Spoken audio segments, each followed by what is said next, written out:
Hola a todos los hermanos, a todos los amigos, bienvenidos a un nuevo taller de este módulo que hemos denominado en llamar Mentalidad de Reino. Este taller obedece a la Escuela de Fundamentos Eternos en Estados Unidos, en Kingdom Center, en Los Ángeles, California. También a la Escuela de Gobierno Espiritual, aquí en La Pampa, Argentina, también en España, en Orihuela, Alicante, en el Ministerio Aliento de Vida. Y también en Chile, en Viña del Mar, en aquel lugar, aquel ministerio llamado Vida también, donde compartimos la Escuela de Gobierno Espiritual. Y todo lugar donde tal vez este video pueda llegar y esta enseñanza pueda llegar con un solo objetivo: poder vivir con una mentalidad conforme a la voluntad de Dios. Nosotros hemos explicado lo que representa el reino en sí, la importancia de la madurez, el espíritu que combate justamente el reino, que es el espíritu de la religiosidad, y estamos introducidos ya en este tema que es la mentalidad del reino. Hemos visto cuáles son los enemigos fundamentales del reino, estuvimos compartiendo. Solo quiero hacer recordar un poquito para refrescar la memoria a aquellos que ya estuvieron participando del primer taller, ¿no? Vimos en Filipenses capítulo 2, verso 5, yo le leí la versión Palabra de Dios para todo, donde dice: piensen y actúen como Cristo Jesús. Esa es la misma manera de pensar que les estoy pidiendo que tengan. Es decir, Dios nos llama, bueno, el apóstol Pablo en este caso es el canal por el cual Dios nos llama a poder pensar como Jesús pensó. Y Jesús pensó guiado por el Espíritu, dirigido por el Espíritu. Él dijo: para esto he nacido, para esto he venido, es para hacer la voluntad del que me envió. En todo tiempo Jesús, si hay algo que muestra, es conducirse claramente conforme a la voluntad, conforme al propósito divino de Dios. Y eso es lo que nos enseña el Señor. Hemos visto que sin Dios hay mente reprobada, lo vimos en Romanos 1:28, hay mente entenebrecida, lo vimos en Efesios 4:17-18, nos vimos mente corrompida en Tito, en el capítulo 1, versos 15 y 16, vimos mente embotada, 2 Corintios 3:15, mente carnal, Romanos 8:5, mente espiritual, Romanos 12:2, viendo los diferentes tipos de mentalidad. Hay muchos ejemplos más que podemos encontrar en la Escritura de algunas mentalidades que no obedecen justamente a la voluntad de Dios, porque son mentes que no operan en toda la dimensión de la luz que deben tener. Pero también vimos que todo esto es alimentado por algunas situaciones, como por ejemplo la herencia de nuestros padres. Cuando nosotros nacemos con una mentalidad virgen, con una mente que no tiene cargada información, como cuando compramos una computadora que todavía no tiene ningún programa dentro suyo, no está programada para funcionar, por lo tanto carece de todo tipo de funciones. Pero luego se le empiezan a cargar programas y la computadora empieza a actuar conforme a los programas que se le cargó. Cada computadora tiene aquello que aquel dueño necesita y quiere que esa computadora tenga para funcionar. En mi caso, yo tengo mis computadoras cargadas con diferentes versiones de Biblias, con estudios bíblicos, con programas que yo uso. Hay otros programas que hay gente que le puede interesar, pero que yo no los tengo.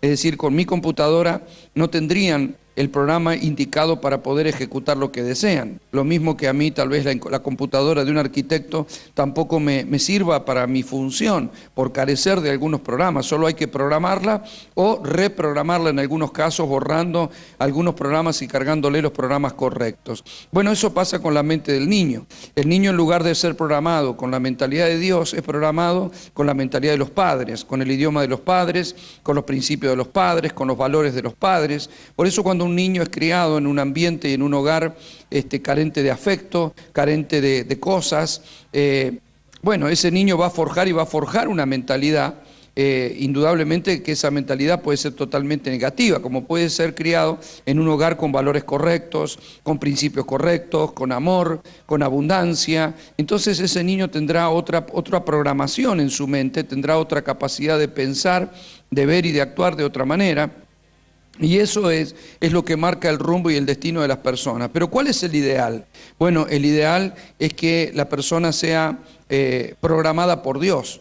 Por eso cuando la Biblia dice instruye al niño en su camino y cuando sea grande no se apartará de él, lo que está diciendo es programa al niño cuando sea niño a través de las escrituras y de los principios divinos, porque programar al niño con el pensamiento correcto va a determinar el rumbo de su vida.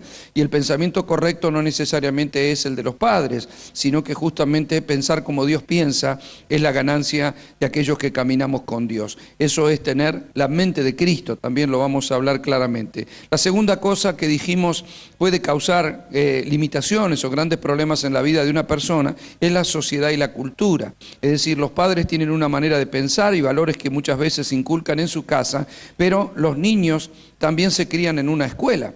Es decir, si bien Dios no le entregó el ministerio de educación, la educación de un niño, sino a los padres lo dejan a los niños, por una cuestión lógica, y no digo que esté mal, durante muchas horas en el colegio, en la escuela, en un ámbito que muchas veces puede ser de oscuridad, con principios y con valores que a veces no son los mejores, y con otros jóvenes que se pueden llegar a empezar a juntar en su adolescencia, que tal vez tienen principios equivocados, principios de vida que no deben tener, y eso perturba la mente, el sentimiento, el corazón de nuestros hijos, y muchas veces se desvían de un camino de bien, porque están siendo impartidos por un mensaje incorrecto, por una palabra incorrecta, por una actitud incorrecta.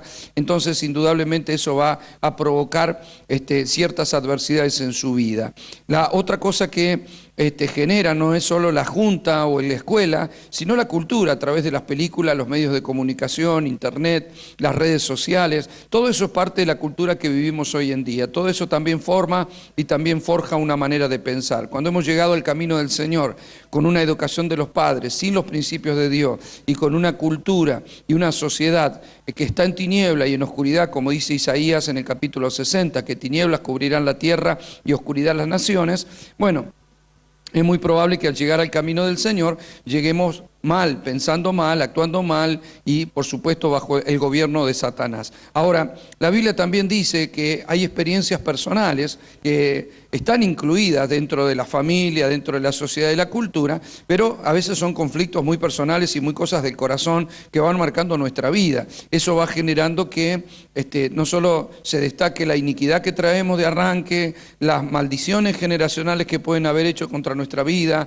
las automaldiciones por las malas decisiones que tomamos. Estas cosas ya las vamos a ver, las vamos a desarrollar en algunas materias para que si hay alguien que padece alguna situación de esta sea totalmente libre, pero ahora estamos hablando de la mente. La mente puede ser muy afectada, muy influenciada por esto, los pecados de la carne, las raíces de amargura, el sufrir rechazo, la falta de perdón, o influencias espirituales con las que a veces venimos algunas personas directamente endemoniadas, llegan al camino del Señor y todos esos espíritus afectan la manera de pensar y por supuesto afectan la manera de vivir. Entonces Dios empieza un proceso redentivo, un proceso en el cual nos da una vida nueva, empieza a madurar la vida nueva, como hemos visto, y luego empieza a liberarnos, a desatar, a cortar, todo ese tipo de cuestiones. Yo no soy muy propenso a ir a buscar continuamente al pasado las cosas que pueden resolver nuestro presente. Nuestro presente es Cristo, tenemos una vida nueva, las cosas viejas pasaron, aquí todas son hechas nuevas. Entonces yo no aconsejo nunca quedarnos estancados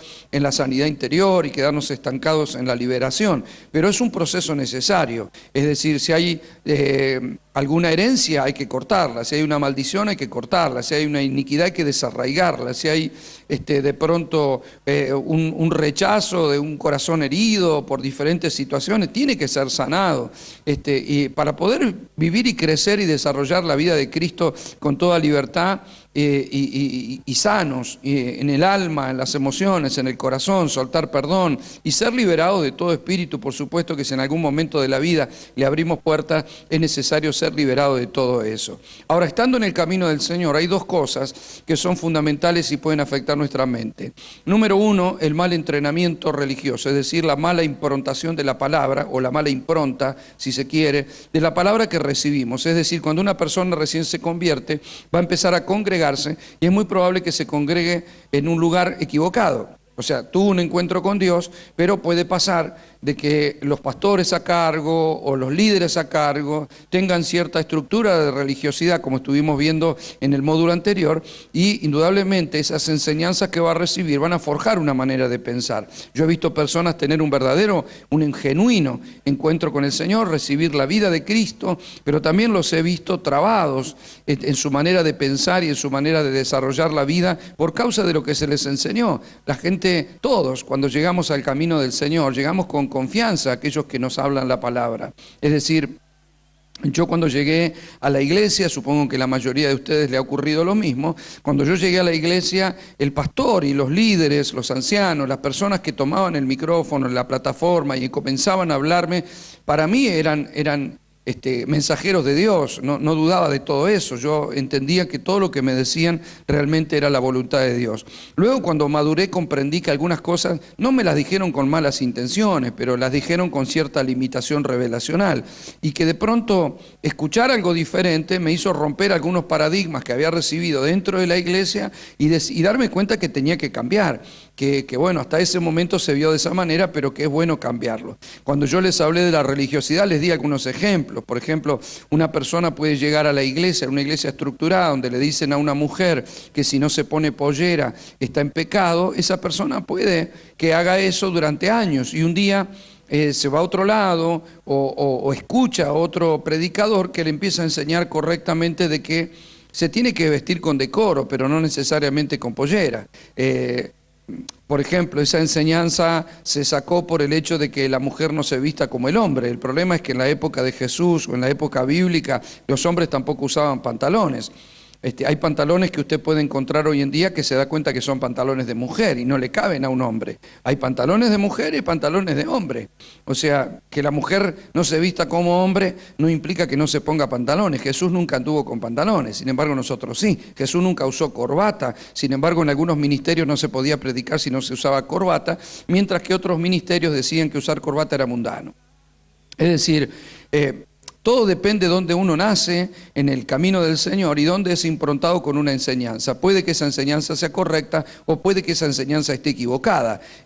No toda, no, porque si no, no estaríamos hablando de una iglesia, pero puede haber algunas situaciones que son conceptos que están equivocados. Entonces, la persona en su madurez va encontrando y debe ir cambiando esos paradigmas que muchas veces no lo adquirió en la familia, ni en la cultura, ni en la sociedad, ni en las situaciones personales, sino que lo adquirió dentro incluso del hábito. Es como empezar a poner algún programa en una computadora que después que uno la compró y lo puso, se da cuenta que ese programa es mejor sacarlo.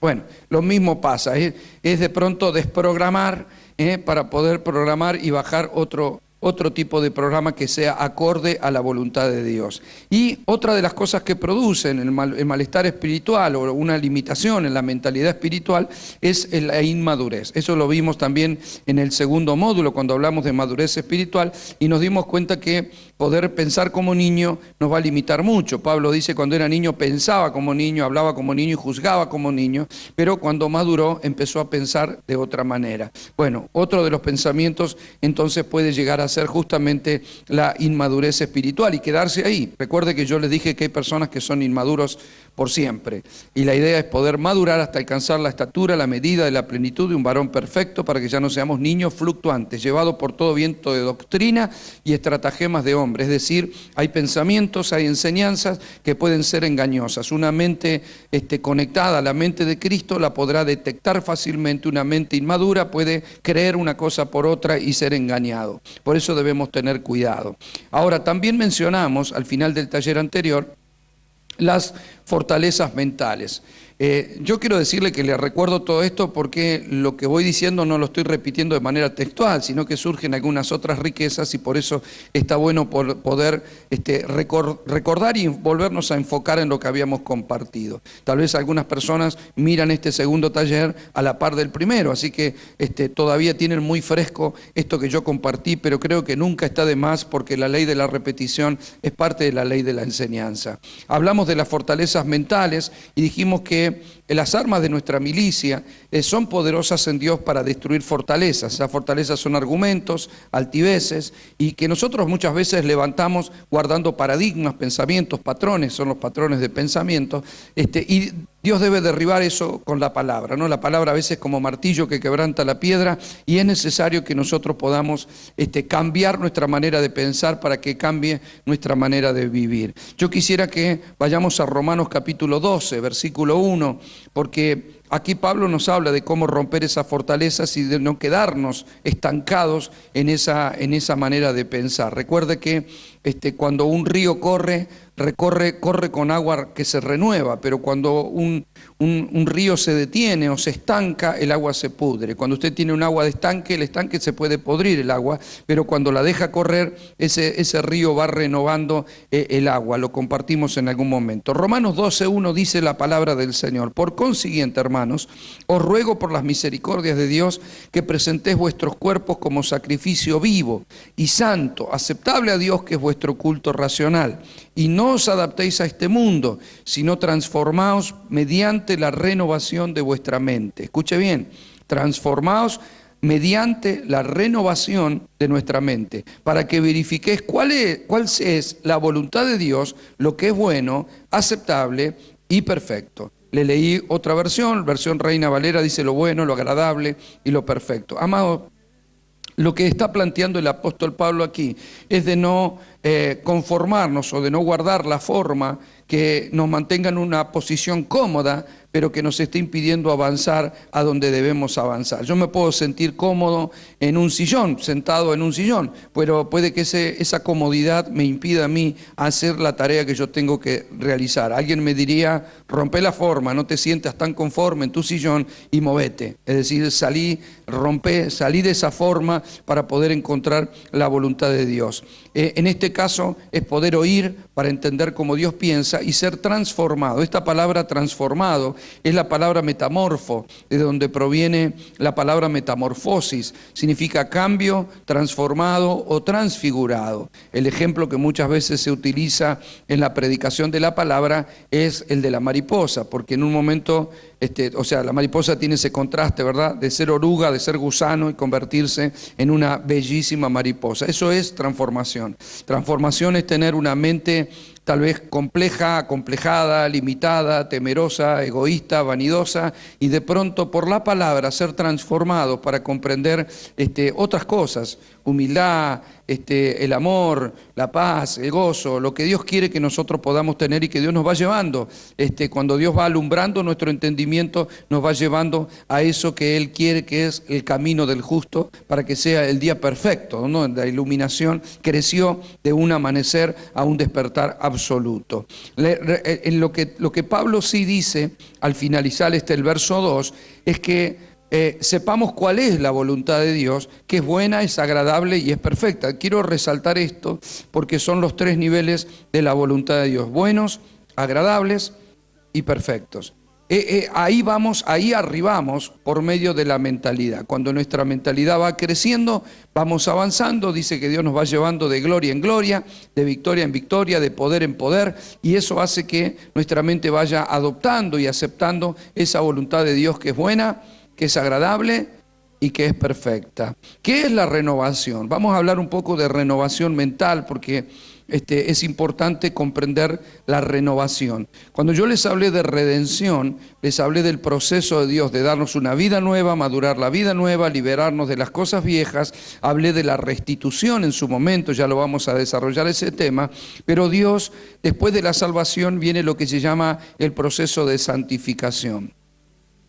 La santificación, cual implica la renovación de los patrones de conducta, porque ser santificado es comprender que soy apartado para un fin determinado, y cuando yo me comportaba a través de principios de tinieblas, los deseos de la carne, los deseos de los ojos, la vanagloria de la vida, de pronto empiezo a comprender que la santificación viene en un cambio de pensamiento y en un cambio de sentimiento. Empieza la negación de la carne y la voluntad del Espíritu, con lo cual empiezo a avanzar en santificación. Yo quiero decirle que la santidad en el nuevo pacto se recibe, no se consigue.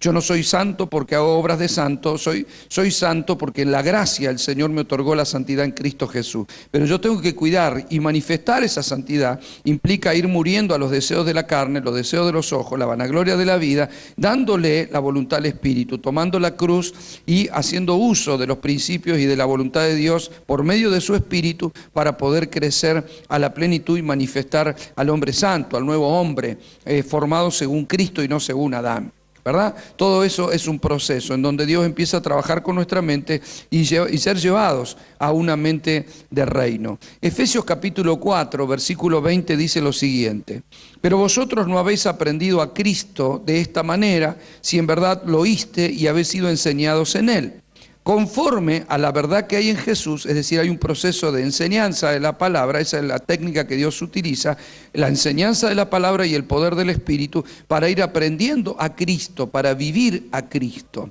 Conforme a la verdad que hay en Jesús, que en cuanto a vuestra anterior manera de vivir, os despojéis del viejo hombre que se corrompe según los deseos engañosos, que está viciado, y que seáis renovados en el poder del espíritu de vuestra mente. Es decir, el espíritu de nuestra mente, está diciendo una manera de pensar conforme a la voluntad del espíritu y no conforme a como antes pensaba, en los deseos de la carne, en las vanidades del alma, en mis gustos, mis deseos, mis temores y todo eso que muchas veces es totalmente almático y no condice con la voluntad de Dios. Entonces tengo que renovar conforme al Espíritu Santo que me ha dado y al Espíritu que opera en mi mente, el Espíritu de vuestra mente, dice el apóstol Pablo. ¿Cómo lo hago? Quiero hablarle de 5 maneras de renovar la mente. Número 1, renovación por sangre. ¿A dónde está eso? Bueno, Hebreos capítulo 9, verso 14 dice: cuanto más la sangre de Cristo, el cual mediante el Espíritu eterno se ofreció a sí mismo sin mancha a Dios, limpiará vuestras conciencias de obras muertas para que sirváis al Dios vivo. Es decir, la sangre produce una limpieza en la conciencia. ¿Por qué? Porque el tener la sangre de Cristo, viene la vida, y la vida es la luz de los hombres, y la luz de los hombres es la palabra y el poder ver.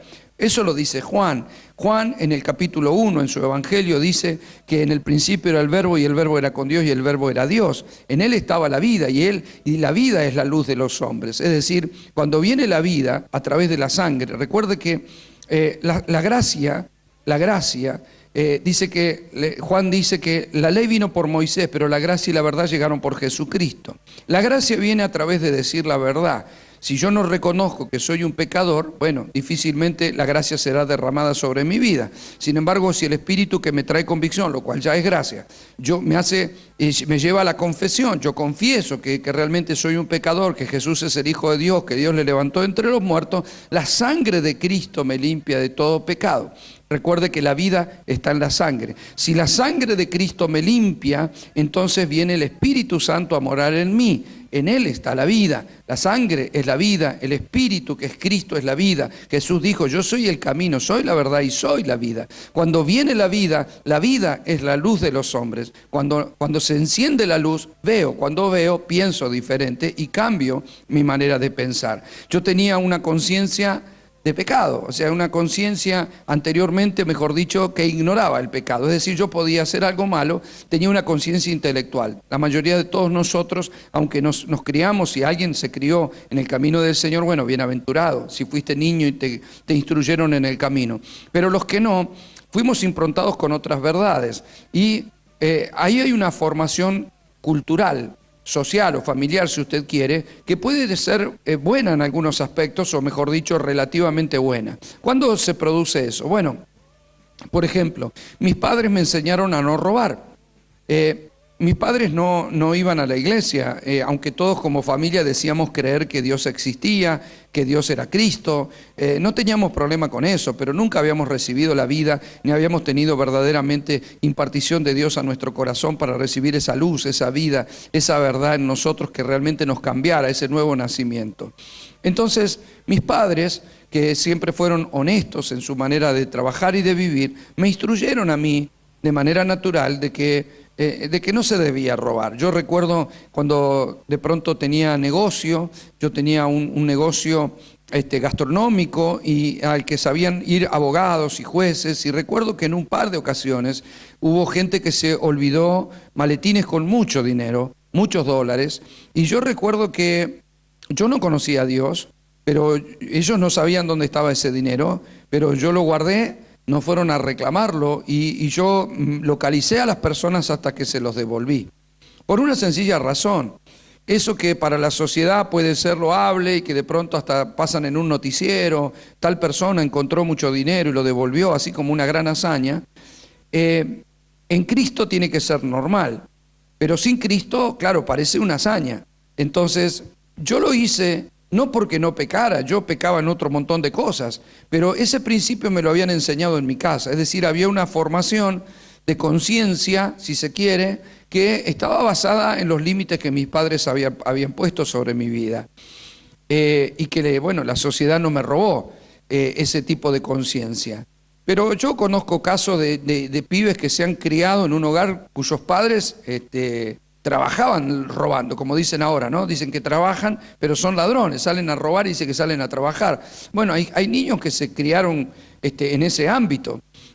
Yo prediqué en Buenos Aires en una ocasión, entré a una villa de emergencia a predicar, donde vive gente con mucha necesidad, así que entré con custodia policial, porque hay algunos, en ese lugar yo recuerdo que había un montón de autos que estaban desarmados ahí, que habían sido autos robados, que ahí los desarmaban y dicen que una vez por mes venía un camión a llevarse los restos, pero prácticamente la policía ahí no entraba. A mí me llevaron las custodias hasta el lugar y entré con gente que tenía contactos ahí adentro para poder predicar.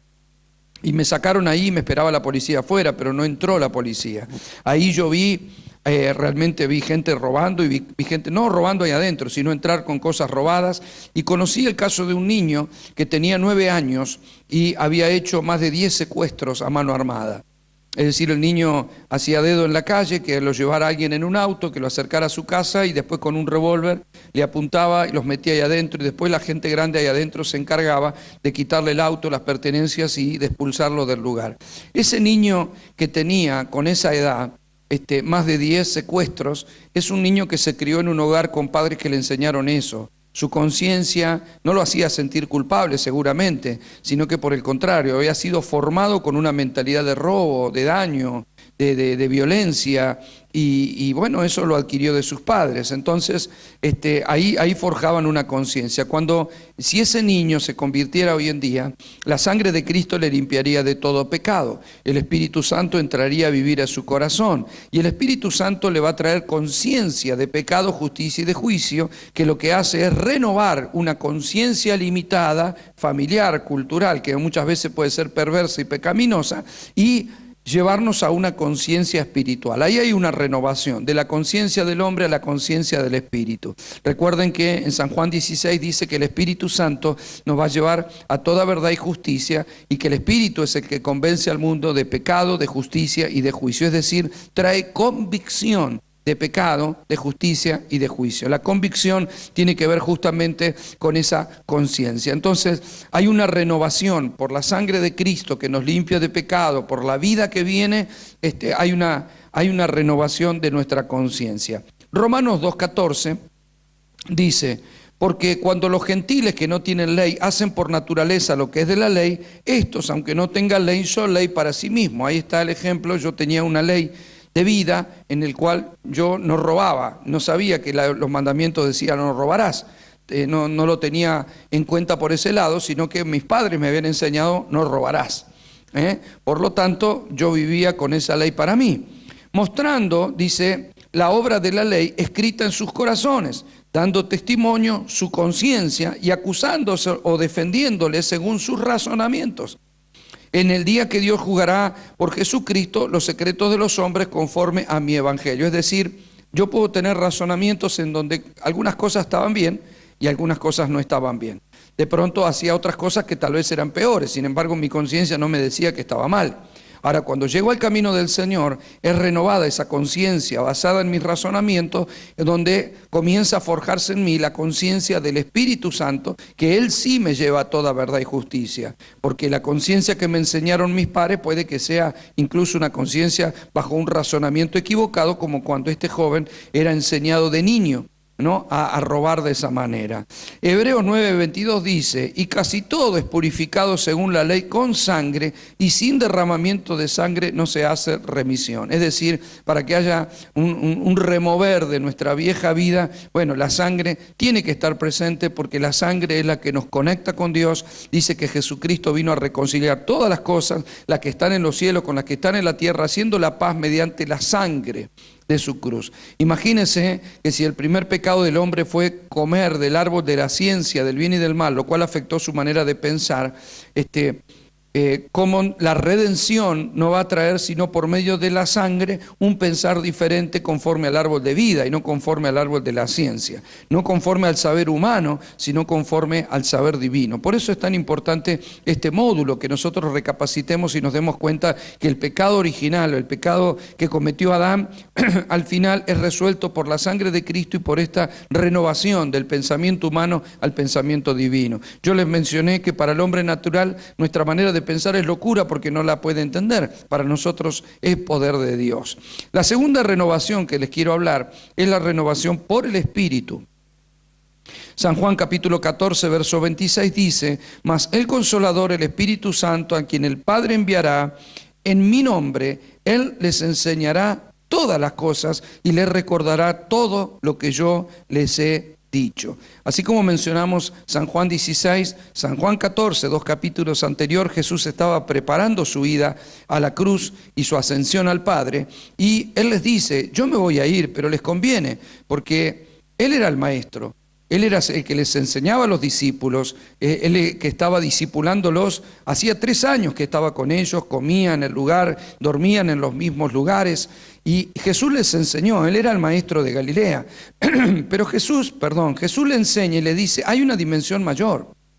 Jesús le dice: si yo me voy, el Espíritu Santo vendrá, Él les enseñará todas las cosas, Él les recordará las cosas que yo enseñé, Él tomará lo del Padre y se los hará saber. Es decir, el Espíritu Santo es el que nos va haciendo pensar como Dios piensa, es el que nos va llevando a la verdad, es el que nos hace saber las cosas que han de venir. Hay una renovación constante del Espíritu Santo vivificando la palabra y trayéndonos a nosotros una nueva manera de pensar. Ahí es donde está asociada con la tercera renovación que les quiero mencionar, que es justamente la de la palabra. La palabra, que es luz. Recuerde que en el principio era la palabra y la palabra estaba con Dios y la palabra era Dios. Eso es lo que dice Juan. Si la palabra es Dios, cuando recibimos palabra recibimos más de la vida de Dios, y recuerde que Él es la vida. Entonces, cuando recibimos vida, recibimos luz. La palabra es la lámpara que está a nuestros pies, que alumbra nuestros pies y alumbra nuestro camino. Lo dice el Salmo 119, verso 105, que la palabra es lámpara a nuestros pies y es lumbrera a nuestro camino. La palabra, al alumbrarnos, nos hace pensar diferente. Una cosa es pensar en oscuridad y otra cosa es pensar con claridad. Si yo estuviera en un ambiente totalmente oscuro, puede que si yo conocer ese ambiente pueda imaginar algo. Por ejemplo, yo no estoy en oscuridad, pero detrás de la cámara, detrás de los lentes de esta cámara, detrás de lo que es esta imagen que está siendo proyectado en distintas naciones, yo sé que hay otros hermanos. Pero en este momento me los estoy imaginando. Yo solo puedo ver a los presentes aquí en esta noche, pero no puedo ver a quienes están en otro lugar, del otro lado del mundo. No puedo. Yo puedo imaginar, en algunos casos conozco el lugar donde puede que se proyecte, pero puede proyectarse en otro lado. Entonces no conozco el ambiente, conozco a algunos de ustedes, a otros no los conozco.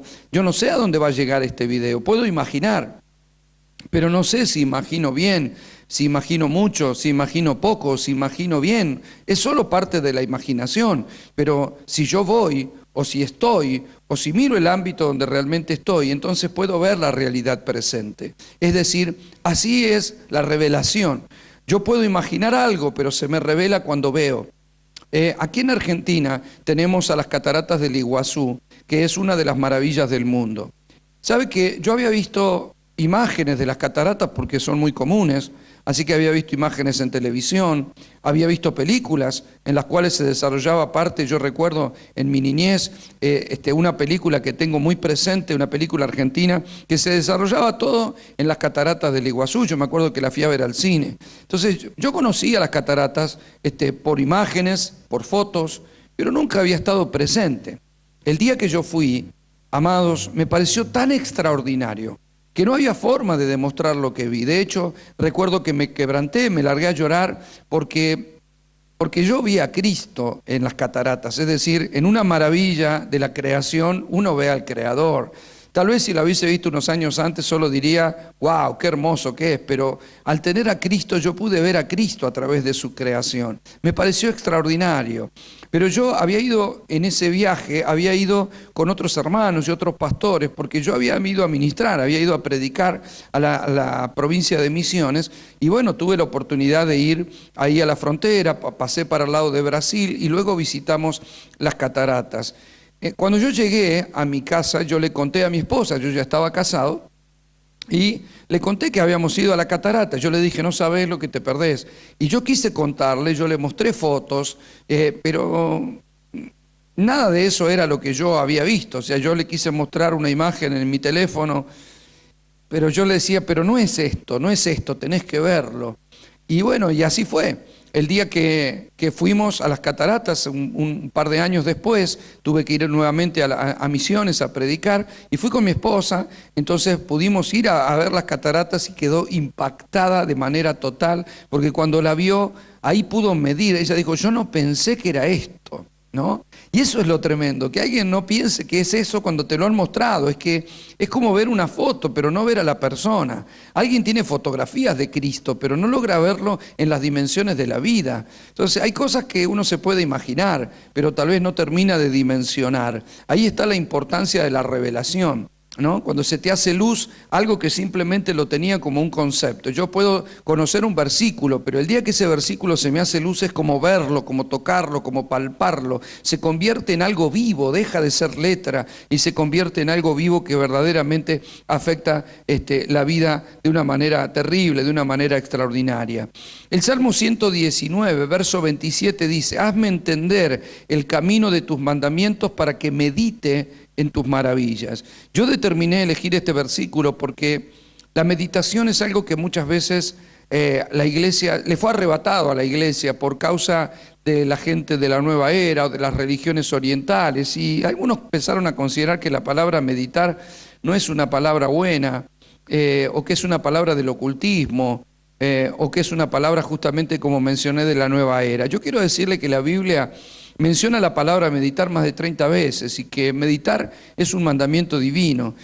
No entrar en trance como puede hacer un ocultista, sino meditar en el sentido de pensar con quietud en las cosas del Señor. Acostarte en tu lecho y callar y saber que yo soy Dios, como dice la palabra, ¿verdad? Entrar en el lugar secreto, cerrar la puerta, hacer silencio, desconectarnos de los pensamientos vanos, de los enredos de nuestra mente, de los conflictos y de los temores, y conectarnos con la perfecta voluntad de Dios a través de su palabra, que solo Dios alumbre nuestro corazón. Entonces sí, lo que vamos a hacer es poder recibir una iluminación de parte del Señor. ¿Sabe? Alguna vez enseñé sobre el tabernáculo, porque el tabernáculo tiene diferentes dimensiones y todo en el tabernáculo representa a Cristo. No quisiera introducirme a todo lo que significa, pero bueno, el tabernáculo que edificó Moisés, que luego fue el patrón de edificación para el templo de Salomón o luego el de Herodes, en realidad fue un diseño que Dios le dio a Moisés. Y encontramos tres puertas, la del atrio exterior, la del lugar santo y el lugar santísimo. Esas tres puertas se le denominaban el camino a la primera, la verdad a la segunda, entrar al lugar santo, y al velo se le llamaba la vida. Jesús dijo, yo soy el camino, la verdad y la vida, y nadie llega al Padre si no es por mí. Eso hace que podamos ver a Cristo en eso, en la tela blanca que representaba la pureza, en las 60 columnas que representaban su humanidad, en los 4 colores de la puerta que representaban los 4 evangelios de Jesucristo, en el altar del sacrificio que representa la cruz, en el lavacro que representa la palabra, en las 5 columnas de la entrada al lugar santo que representan los 5 dones ministeriales, en la minorá, la lámpara encendida con 7 pábilos, hecha de oro puro, labrada a martillo con 66 frutos, alimentada por aceite que representa la plenitud de los 7 espíritus de Dios que dice Isaías y Apocalipsis. La palabra, la divinidad es el oro, los 66 frutos son los 66 libros de la palabra, el aceite representa el Espíritu Santo, el fuego, la iluminación y la purificación que produce la iluminación de la palabra y de la presencia del Espíritu en lugar santo que representa el alma, los panes de la preposición que representa la santidad, que estaban de pronto rociados con un poquito de incienso, lo cual lo hacía amargo, porque la santidad es así, es placentera para Dios porque tiene pureza, no tiene mezcla, pero por otro lado tiene sabor amargo para el alma del hombre. El lugar del incienso que representa las oraciones y la adoración de los santos, y la entrada al lugar santísimo, y ese lugar santísimo donde entraba el sacerdote. Recuerde usted que en el atrio exterior, o sea, había paganos que solo entraban hasta la puerta para dejar su sacrificio. Hay lugares como el atrio exterior donde entraban los judíos. En el lugar santo solo entraban los sacerdotes, pero en el lugar santísimo solo entraba el sumo sacerdote una vez al año y no sin sangre. Lo hacía con sangre en sus manos para derramarla sobre el atrio y no sin temor, porque él entraba atado de un pie, porque si hubiera pecado, hubiera sudor en su frente, si hubiera mala intención, caía muerto y lo tenían que sacar con la soguita, nadie podía entrar a buscarlo. Así que entraba con mucho temor, pero ese lugar estaba totalmente oscuro. Acá quiero que usted encuentre una diferencia. En ese lugar totalmente oscuro, el lugar santísimo, solo era alumbrado por la luz de Dios. Cuando la Shekinah descendía, la luz iluminaba el atrio del lugar santísimo. El arca de pacto, la caja de oro que estaba revestida, era de madera, revestida de oro con los querubines, y bajo la sombra de esos querubines se proyectaba la luz de la Shekinah, de la gloria del Señor que descendía sobre ese lugar. El lugar santo representa el alma. En ese lugar alumbra la palabra, pero está mezclada con todas las sensaciones, sentimientos, emociones, todo enredo que tiene el ser humano a través de las situaciones familiares, sociales, económicas. Todo eso genera muchas veces confusión, tiniebla, oscuridad, conflictos, temores. Pero en el lugar santísimo solo había oscuridad, silencio, y en ese lugar solo la luz de Dios. Es decir, la palabra alumbra el alma, la palabra hace depósito en nosotros, pero hay toda una lucha entre la palabra y los sentimientos y los pensamientos y las emociones. Dios me manda a perdonar, pero yo estoy enojado. Sin embargo, hay un lugar interior, un lugar de su presencia. Él habita permanentemente, no es que tenemos que entrar a buscarlo, pero sí conectarnos con ese silencio, con ese secreto, en donde solo Dios nos alumbra, donde no nos puede acompañar nadie, donde no te llevará el pastor, ni te llevarán los hermanos, donde no te llevará un consejero, ni un hombro sobre el cual lloraste, sino que es Dios el único que va a alumbrar nuestro entendimiento en ese lugar. Es el lugar de quietud, es el lugar que Jesús buscaba muchas veces, porque Jesús estaba todo el día con sus discípulos, y la Biblia dice que a veces lo rodeaba la multitud de tal manera que los enfermos caían sobre él y no podía ni caminar. Que cuando estaba en una casa estaba rodeado de gente que en alguna ocasión rompieron el techo para bajar enfermos por medio del techo. Aún así, Jesús, en algunos momentos, se les desaparecía a todo el mundo. Lo buscaban desesperadamente, pero no lo encontraban, porque estaba en el monte, hablando con Dios. Hay un monte, hay un lugar, hay un silencio, hay un secreto. Hoy no es una montaña física, pero hay un monte. El monte es la iglesia, el monte es el lugar de adoración, es donde se levantó Sión. El templo de Salomón, en el monte de Sión, ¿no? En el monte Calvario, donde fue la cruz, en el monte Sinaí, donde se dieron las tablas, en el monte la presencia del Señor estaba, en el monte Moriat, donde Abraham fue con Isaac para llevarlo. Es decir, cuando Abraham subió al monte, subió solo. Nadie pudo subir por él para entregar su hijo. Tuvo que subir solo, pero en el monte Dios le habló, en el monte le reveló el carnero. En el monte se dio cuenta de la vida y de no la muerte que él pensaba que iba a sufrir su hijo. En el monte comprendió la provisión de Jehová y se desató sobre él toda la promesa. En el monte se descubre lo que no se había descubierto debajo. Cuando Moisés subió al monte, amado, el Señor le reveló los mandamientos, en el monte le reveló el diseño, en el monte le reveló su espalda cuando pudo ver su gloria y le pidió ver su presencia. En el monte Moisés recibió el Génesis en las espaldas de Dios, porque creo que en el monte se le hizo luz a Moisés todo lo que Moisés no había comprendido anteriormente. En el monte hay revelación, en la presencia hay luz cuando estamos en oscuridad, cuando no encontramos la salida, cuando tenemos que tomar decisiones en nuestra vida y no sabemos cómo. Es en el monte, es en la presencia, es en el espíritu, no en el alma. El alma se enrieda con emociones, con deseos, con pasiones. La mente está acostumbrada a trabajar con las sensaciones del alma. Es decir, el alma se le despierta un enojo y la mente piensa venganza. Pero Dios quiere que nosotros nos conectemos con el espíritu, que la mente opere conforme a la mente de Cristo, una mente espiritual, no carnal, no almática, sino una mente que resuelva en la presencia del Señor. Una mente a la cual Dios pueda vivificarle la palabra y empiece a juzgar, a evaluar, a determinar con justo juicio. Por eso dice, busca primeramente el gobierno de Dios y su justicia. Es justo pensar como Dios piensa, es injusto razonar como razona el hombre, porque siempre habrá discusiones. Usted junta a distintos grupos de personas y siempre habrá alguna discusión en una diferencia de ideas y de pensamiento. Y está bien, porque el hombre razona, todos tenemos la capacidad de razonar.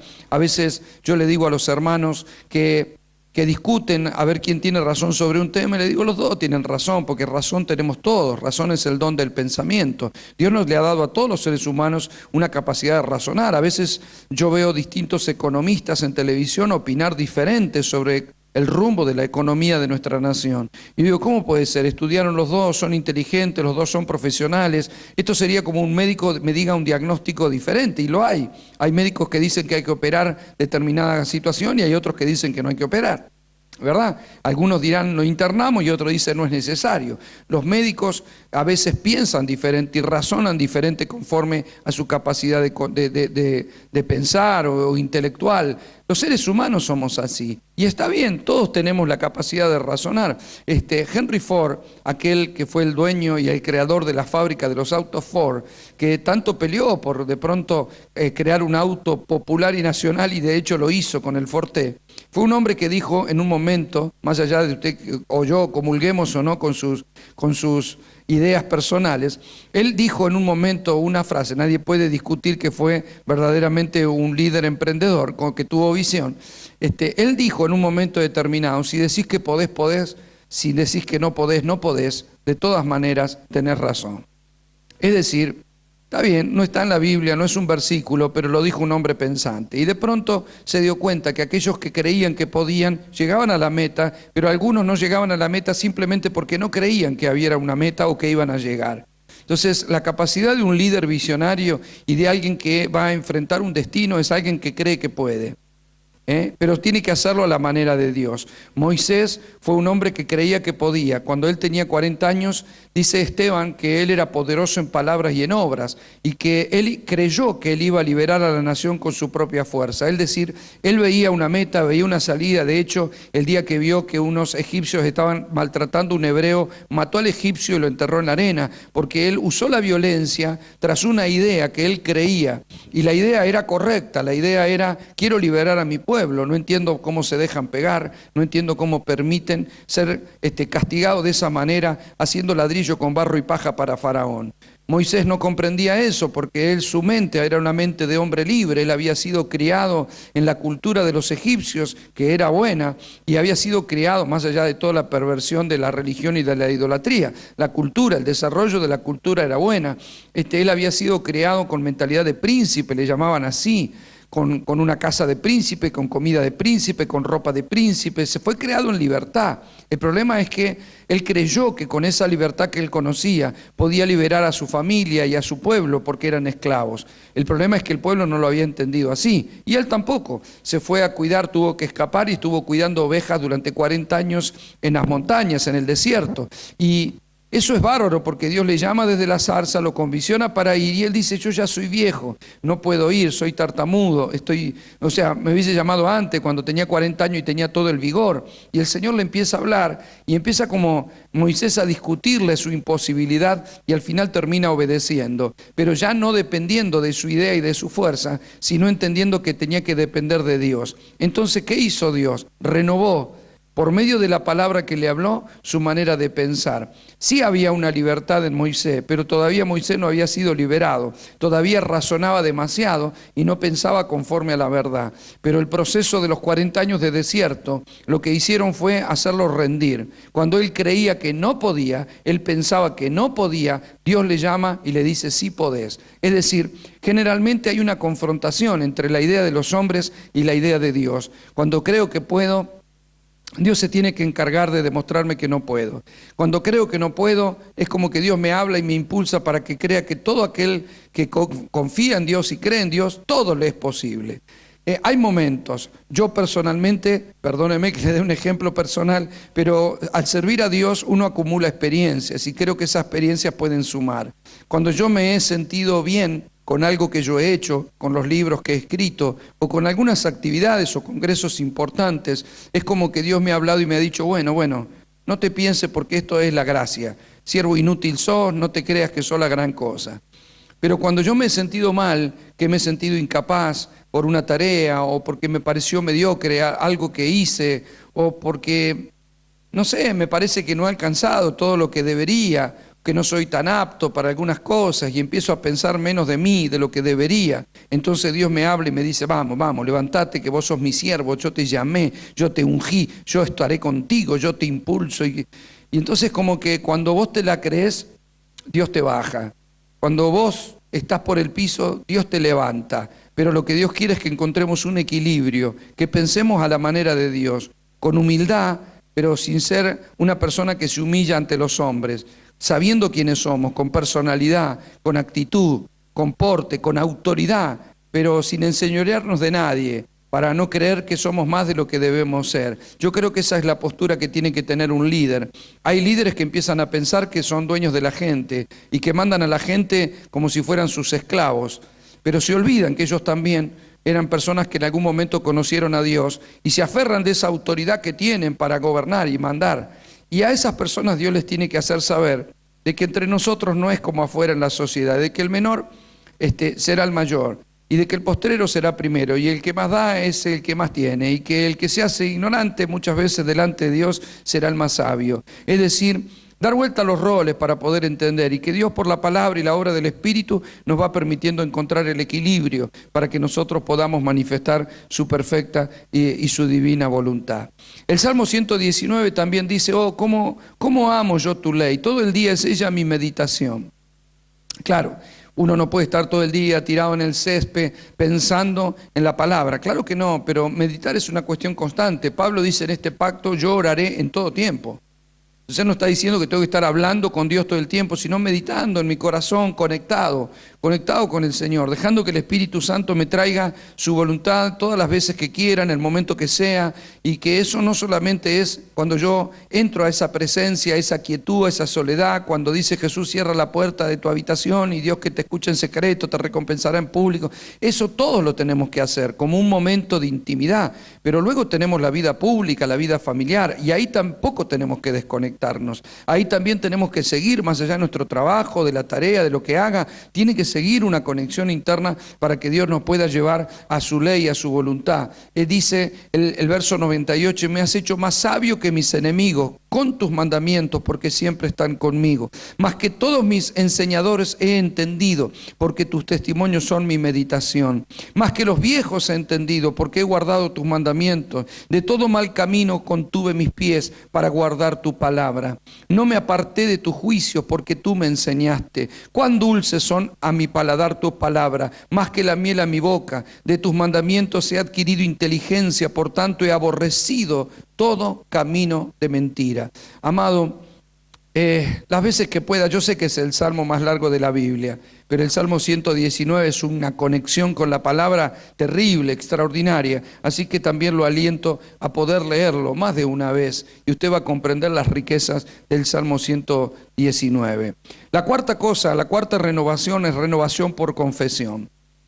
Podemos tomar algún pasaje como por ejemplo el Salmo 103 verso 5, si usted me permite leérselo en la Biblia Kadosh israelita mesiánica, dice: Él sacia tu boca con cosas buenas, así tu juventud se renueva como la del águila. Él sacia tu boca con cosas buenas, es decir, el Señor va a traer refrigerio sobre tu vida a través de las palabras también. Recuerde usted que el libro de Proverbios dice que de la abundancia del corazón habla la boca, pero del fruto de nuestros labios se llenará nuestro vientre. Es decir, hay una manera de pensar que viene renovada a través de la confesión. Cuando Dios nos manda a confesar su palabra y no confesar lo que a veces es una realidad, sino confesar la verdad eterna, como para una persona, por ejemplo, que puede estar pasando una enfermedad. Dios no le manda a decir estoy enfermo, esa es mi realidad. Está bien, esa puede ser tu realidad, pero la verdad eterna es que la luz cancela las tinieblas. La verdad eterna es que puede contra tu realidad. La verdad eterna es que Cristo cargó nuestros dolores y nuestras enfermedades, que por su llaga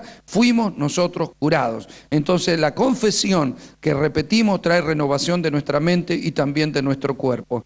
Recuerdo el testimonio de una pastora que estuvo muy grave, a punto de fallecer. De hecho, los diagnósticos médicos no le daban una alternativa de vida. Sin embargo, ella empezó a declarar la palabra y a declarar el Salmo y a decir: yo no moriré, sino que viviré y anunciaré la gloria de mi Señor. Yo no moriré, sino que viviré y anunciaré la gloria de mi Señor. Y esa palabra la sostuvo. Esa palabra se hizo revelación a su vida, esa palabra se hizo carne en ella y ella recibió una sanidad. La confesión tiene poder porque del fruto de nuestros labios se llena nuestro vientre. Confesar la palabra tal vez no es lo que estamos pensando. Yo puedo estar pensando que es difícil, pero la palabra, el confesar la palabra y el sacar la palabra va a traer una renovación a mi manera de pensar. Proverbios 18:4 dice: aguas profundas son las palabras de la boca del hombre, y arroyo que rebosa la fuente de la sabiduría. Fíjese que la sabiduría tiene una fuente que puede fluir. Jesús dijo: yo pondré en ustedes una fuente que salta para vida eterna. El que tiene la fuente no solamente no tendrá sed jamás, como dijo la samaritana, Jesús a la samaritana, sino que además le dará de beber a muchos. Y esa fuente tiene que ver con una manera de pensar, la sabiduría expresada por la palabra y las acciones de la vida. Recuerde que el árbol de la vida también se come y que sus hojas tienen sanidad para las naciones. La versión NBI dice: las palabras del hombre son aguas profundas, arroyo de agua viva, fuente de sabiduría. Las palabras del hombre son fuente de sabiduría. Si nosotros queremos adquirir sabiduría, hable la palabra, declare la palabra, confiese la palabra, y aunque su mente todavía no termine de comprender, aunque su mente todavía no termine de abrazar un concepto divino, le puedo asegurar que se le va a hacer luz. La revelación hay que buscar. La revelación no es escuchar algo nuevo, ni es tener por memoria un versículo, sino porque Dios la vivifique. Eso tenemos que buscarlo, desearlo, anhelarlo, porque Dios está comprometido no con la necesidad de su pueblo, sino con el hambre de su pueblo, que también es una necesidad, pero es biológica, y esa es la diferencia. Es decir, Dios no está comprometido. Mire, si Dios estuviera comprometido con la necesidad del mundo, el mundo no estaría lleno de necesitados, y en la iglesia tampoco habría ningún necesitado. Sin embargo, Dios dice que vendrá tiempo que la gente tendrá hambre, y no será hambre de pan, sino hambre de la palabra. Ahí sí Dios está comprometido. Si un cristiano le pide a Dios una casa, bueno, con el tiempo, si usa los principios, si se deja guiar, Dios se la puede dar, tanto de manera instantánea y sobrenatural como llevarlo en un proceso para gestionar su casa. Pero créame que si esa persona tiene hambre de revelación, hambre de comprender la palabra de Dios, Dios se la da y no va a necesitar mucho proceso, sino un corazón dispuesto, porque si hay algo que Dios quiere es alimentar a sus hijos, alimentar a su pueblo y que podamos entender su voluntad. La quinta clase de revelación, o de renovación, perdón, es la renovación por alabanza. Y esta está muy relacionada a la de la palabra, solo que hablo de la expresión de la canción, de la alabanza, de la adoración, porque cuando alabamos lo que estamos haciendo es declarando, y eso va renovando también nuestra manera de pensar. Tal vez a usted le pasó alguna vez que llegó a la reunión y estaba mal, con su ánimo caído, con problemas, con situaciones, pero sin embargo usted empezó a cantar, a declarar la palabra, que Dios puede, que Dios es poderoso, Dios me sacará en victoria, tú lo puedes hacer, tú eres la roca fuerte, tú eres mi refugio, tú eres mi libertador. Y amado, ese tipo de expresiones de alabanza empiezan a cambiar nuestra manera de pensar, y cuando nos vamos, puede que nos vayamos creyendo verdaderamente que entramos a una nueva dimensión, que hay oportunidades, que hay cambio, que va a salir todo bien, que vamos a salir adelante, que vamos a tener victoria. Isaías 26:1 dice lo siguiente, ya voy terminando. En aquel día cantarán este cántico en tierra de Judá.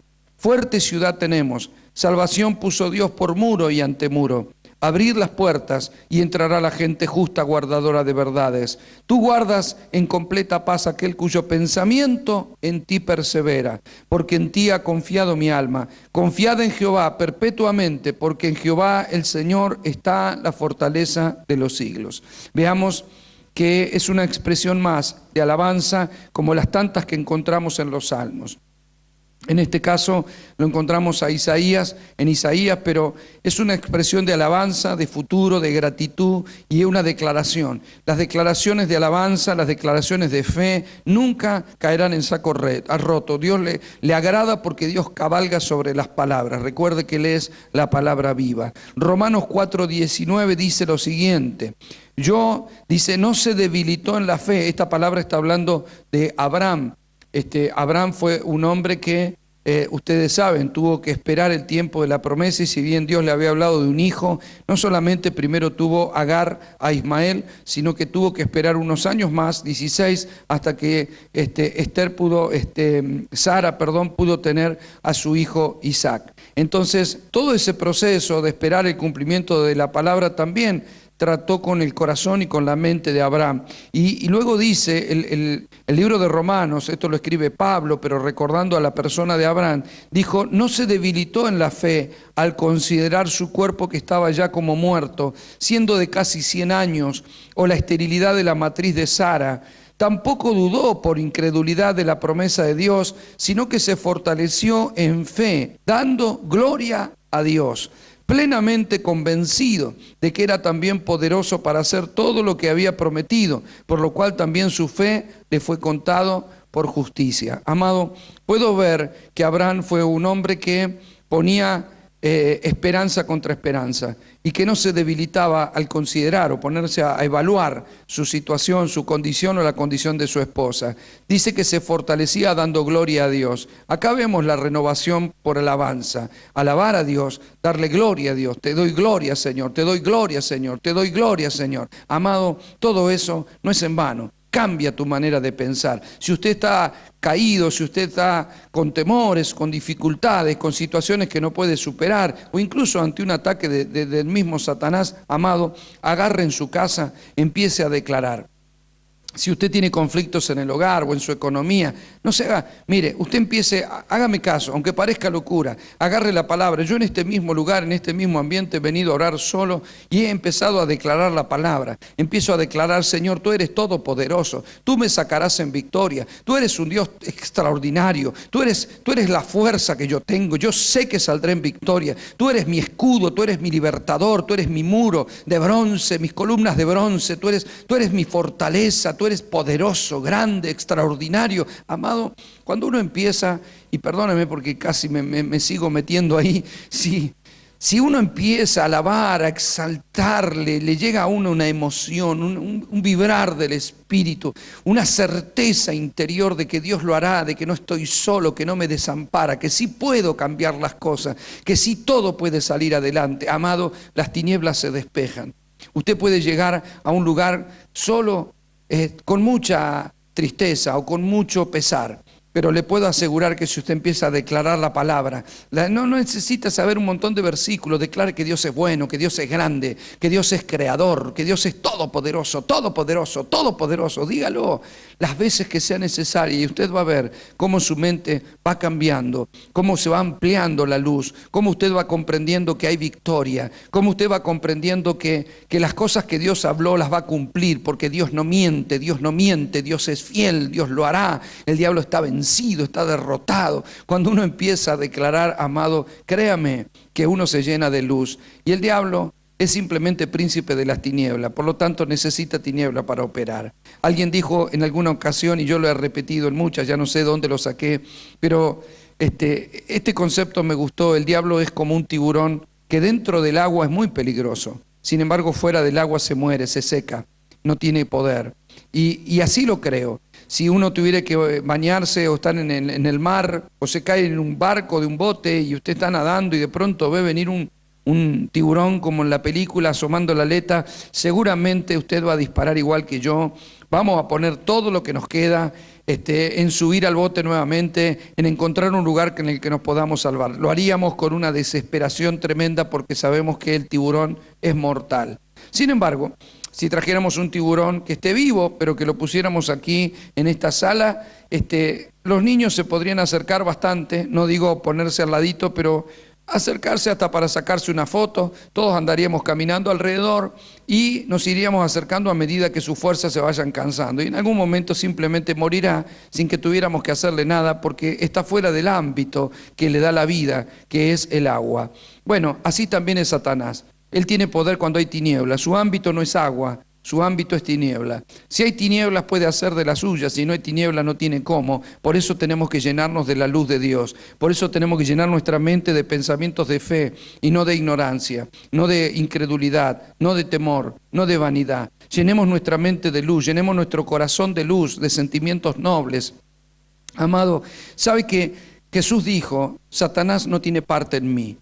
Y yo comprendí eso. Yo comprendí que no tener parte en él es no tener dónde agarrarse. Quiero agarrarlo, pero no tengo de dónde agarrarlo, porque este hombre es luz. No hay tiniebla en él. Me gustaría encontrar un pedacito de tiniebla, porque si yo encuentro un ámbito de tiniebla, voy a operar en ese ámbito. Pero Jesús no tenía un ámbito de tiniebla en su mente, en su corazón, en su cuerpo, porque él fue concebido sin pecado. Por lo tanto, no encontró tiniebla. Recuerde que el pecado es el resultado, es lo que genera la tiniebla, es la tiniebla misma en nuestros corazones y nuestra mente. Por eso ser llenos de la luz de Dios hace que nosotros podamos mantenernos al margen y que el enemigo no tenga ningún campo de acción con nuestra vida. Amado, el poder de la redención es el poder de la transformación, el poder del cambio, el poder de la renovación. Ahí viene, la palabra redención es una palabra griega compuesta por un término llamado antilutrón, significa el reemplazo de dinero por un esclavo prisionero para poder liberarlo, y traducido es rescate, es rescatar por un precio, es sacarnos de la esclavitud a la libertad, de las tinieblas a la luz, de la muerte a la vida, de la maldición a la bendición de Dios. Eso es lo que nosotros necesitamos recibir para que nuestra mente pase de las tinieblas a la luz, de la carnalidad a la vida de Cristo. Recuerde, nuestro cuerpo tiene cerebro, nuestra alma tiene una mentalidad, pero nuestro espíritu tiene la mente de Cristo. En el próximo taller vamos a hablar de la mente de Cristo, la mente corporativa como iglesia. Recuerde que somos el cuerpo de Cristo. Si somos el cuerpo de Cristo, debemos funcionar con la mente de Cristo y no la nuestra, porque cuando funcionamos desde la nuestra tenemos un montón de conflictos, de doctrinas y de liturgias que a veces combaten unas contra otras. Sin embargo, si como por un embudo vamos siendo llevados todos a la voluntad de Dios, si llevamos nuestra mente cautiva, nuestras emociones cautivas a la voluntad y a la mente de Cristo, y empezamos a funcionar con ella, entonces vamos a encontrar que se van diluyendo todos los desacuerdos, los razonamientos humanos, los conflictos, las diferencias y todo lo que ha caracterizado muchas veces la vida de la iglesia. Nuestra carne es una carne de muerte, es decir, el cerebro es por el medio del cual funciona la mente. El cerebro se va envejeciendo, algunas células de pronto van muriendo y eso pasa con nuestro cerebro. Sin embargo, nuestra mente no es el cerebro, la mente opera usando el cerebro. Cuando el cuerpo tiene vida, la mente operará ahí. Cuando el cerebro deje de funcionar, la mente seguirá operando, solo que sin el cerebro, porque no tendrá que expresar la vida del cuerpo.